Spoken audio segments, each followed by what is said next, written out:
Alright, so we're gonna go ahead and we're gonna check on our tomatoes. If you remember yesterday, we had a raccoon dug up 26 of our tomato plants and we had to replant them because I planted them with an egg that was not deep enough in the soil. Looks like all of, oh, we got one. We got another one there. He tried to dig it out, but didn't uproot the plant, thankfully. Everything's good here. Cute little kittens. No video is complete without kittens. Let's go check on the other garden. Also, you might remember yesterday we tried setting up the electric netting, and I promptly gave up. But my husband came along and he discovered with a I don't know if you can be gentle, but with a sledgehammer, he got them in the ground enough to make it so that we could plant, or to make it so that we could use it. So that at least buys me some time to be able to figure out how to earn enough to get this netting, because you have to move this like every week or two to mow. So that's going to be very impractical, but it'll buy us some time. Okay, tomatoes. What are we dealing with here?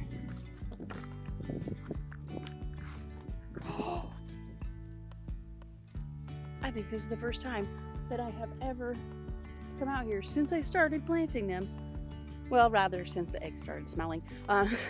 There's nothing over here that's uprooted. Like, he totally just avoided this garden. That's exciting.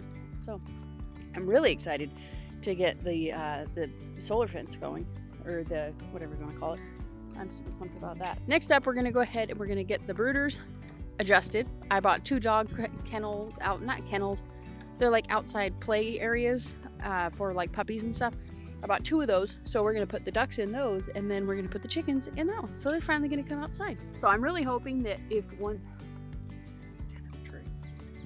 I'm really hoping that once we get the chickens out here, they'll kind of help to mitigate the fly population out here. It is horrendous.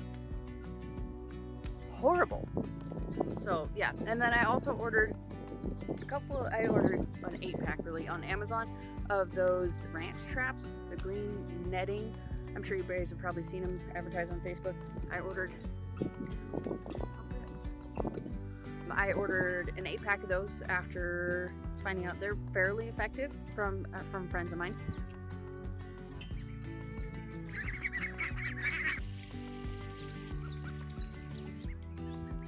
Time to start turning these guys into a compost machine. You guys might remember I went to the farmer's market, or no, I went to the Amish farm and whatnot, and the veggies got wilted, and I put them in the jar. I forgot to tell you, it doesn't work. It's stupid. Also, I squished them already, but we had our first hornworm infestation. Stripped like, I think 2 plants, I think completely. I don't think they're going to survive. And then 2 more that I think will survive. But yeah, I think it was like 5 or 6 of them. They're gross. I don't really have a whole lot of them in Washington. Maybe a couple. Really, I don't even know if we had a couple. Might just be misremembering. But anyways, it was never an issue. Nothing that I ever had to be concerned about. I think I picked off a couple. I think I did everything I'm going to do with them for today. What you call that? The roofing panel is basically just to deter aerial predators, because I don't have any more cattle panels. So, and that's what the cattle panels are for. They're to deter the predators. Before I put the chickens out, I did re-clip their wings. I clipped them when I put them out in the garage to keep them in there. So they were definitely growing out, and they were able to kind of fluff their wings a little bit. So I went ahead and clipped them all again. So hopefully that will keep them where I want them.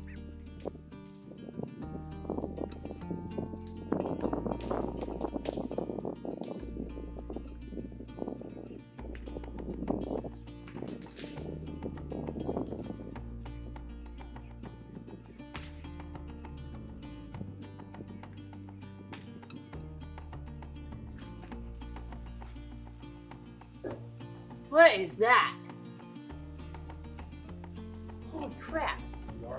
No, come here. I think it's a weird bug. What is this? Oh, it's a stick bug. A stick bug, huh? Nice. What does it do? I don't know if it's poisonous or not, but Just looks like a stick. It's just the camouflage to protect itself. Interesting. Yeah. It looks like a stick. Yeah. That's weird. Okay, so anyways, time to get sidetracked. Now we're gonna need to get back on point here. So now we're gonna cook some dinner, some lunch. I got half a pound of ground beef cooking up. This is the stuff I got at Costco a couple weeks ago. So we're cooking up one of the cabbages we got also a couple weeks ago from the Amish farmer. Amish farmer lady. I don't know if you call her a farmer, but farmette. I don't know what I'm gonna do with this, but we're going to saute it and probably make it like maybe like a stir fry-ish kind of angle, like keto crack kind of thing. Add some soy sauce, whoa, coconut aminos. Yeah. Starting to splatter on there. But I just figured I'd bring you along, kind of show you day in the lifestyle, right? The nice part about this meal is super filling, super nutritious, but it doesn't have a tremendous amount of calories. What's in half a pound of beef is like, I don't know, 400 calories, something like that. And then a whole head of cabbage is like 80. So, pretty good deal. I was almost right. It's $3.57 for the beef, and then $2.01 for the cabbage. So, for the whole thing, it would be 600 calories. So, pretty good way to go. And it's a lot of food.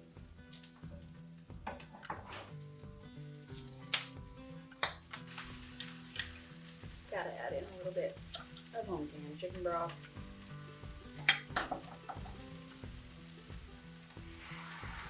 Gives it flavor and helps it to steam.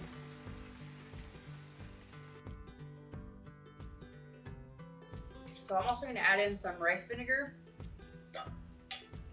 and some home dehydrated peppers. This is hot. Just add like cayenne or something if you want. If you don't have this. Chili pepper.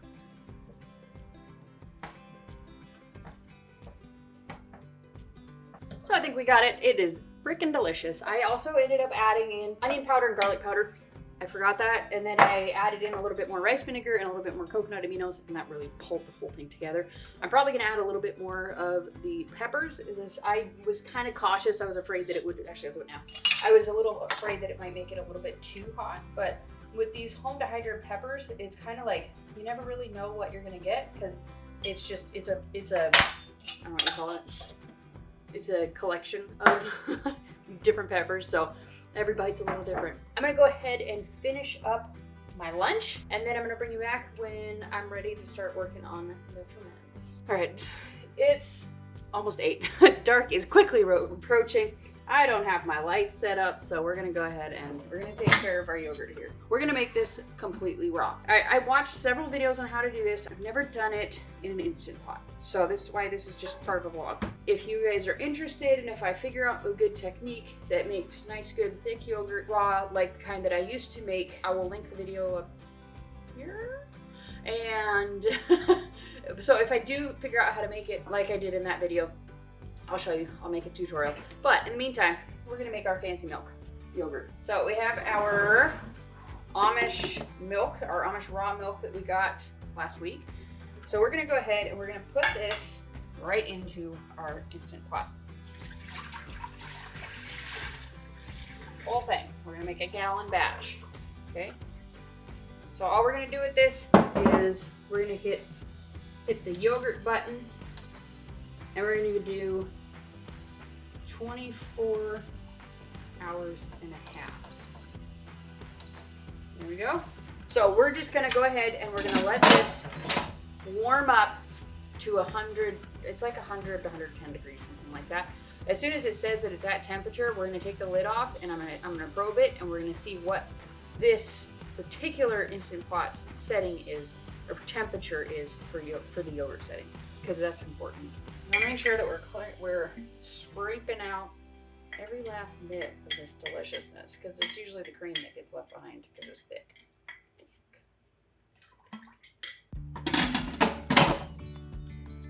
You want it to be set to venting. while that's going, we're gonna get our kefir started. I do have a video on how to do this, and we're gonna be using the instant yogurt, or the instant kefir pouches. So this is definitely one of those times where it's super handy to have this on hand. And this is one of those times because I don't have kefir anymore. My kefir died because I neglected it when we were moving. So we're gonna be making this with a quart milk and all sugar. There we go, 1 quart. And this stuff says to heat it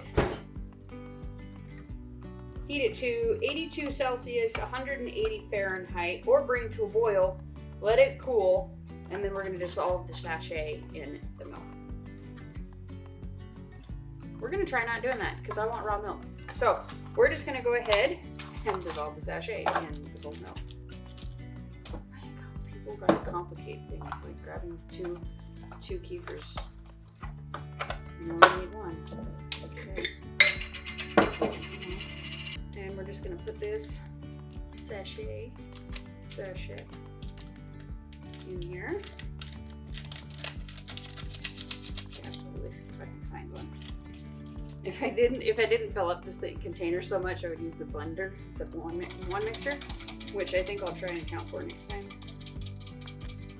This, by the way, is gonna be 24-hour yogurt. I don't know if I mentioned that. Both of these are gonna be 24-hour ferment.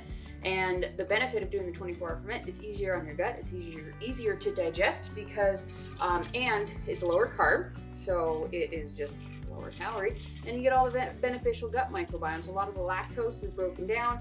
So it's easier on your gut, easier on your belly. It won't give you a tummy ache.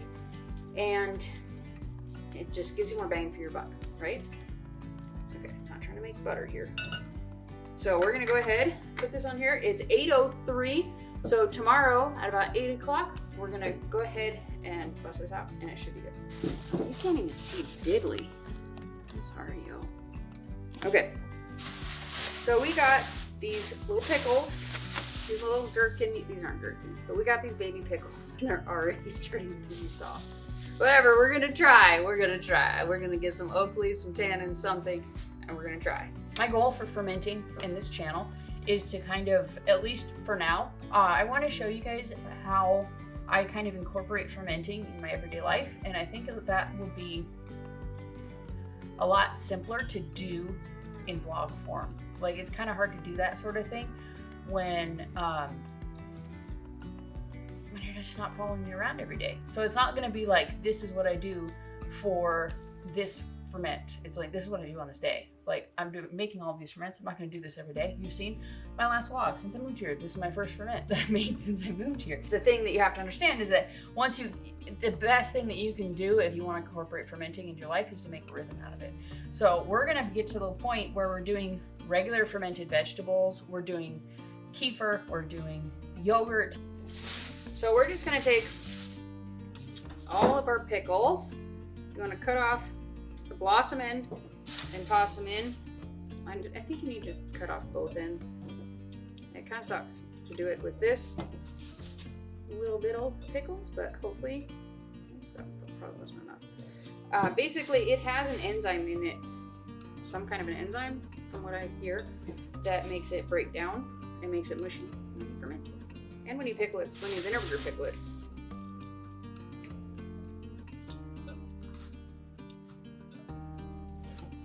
So we need to go ahead and mix up our brine. I'm gonna do a pretty basic brine. It's just gonna be salt and water. I'm gonna go ahead and I'm gonna find some. I'm honestly, I'm gonna like take a tea bag of kind of tea that I don't like. I'm gonna dump it out. I'm gonna fill it up with the spices that I'm gonna flavor this with. I thought it would fill it more of a jar, honestly. Maybe I didn't put this in a quart jar or a pint jar. Quart. But anyways, I'm gonna go ahead and empty out the tea bag. I'm gonna fill it up with the spices that I want so they don't float. So I prefer a 2-ish% ratio. You can get all fancy with it if you want, but I like to do roughly a little more than 2 tablespoons per quart. I think this is a full quart. warm it up if you want to. Just make sure that when you pour it over the pickles, or the soon-to-be pickles, that it is nice and cool.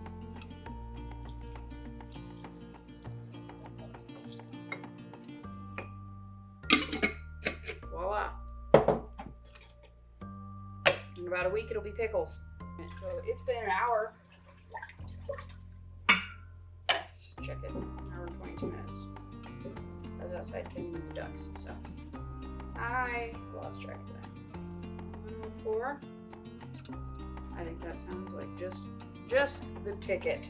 Okay, so next step, we take 1 cup of yogurt. We're gonna put the yogurt in here. And then you want to take some of, you want to temper the yogurt, right? You want to kind of slowly expose it to a higher temperature so you don't shock it, because this is cold yogurt. I should have pulled it out of the fridge, but I didn't. Okay, so it's not working. Lefty.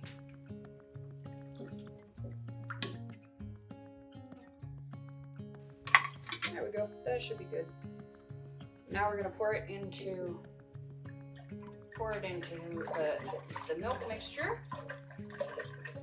Stirring it well. Get everything out of here.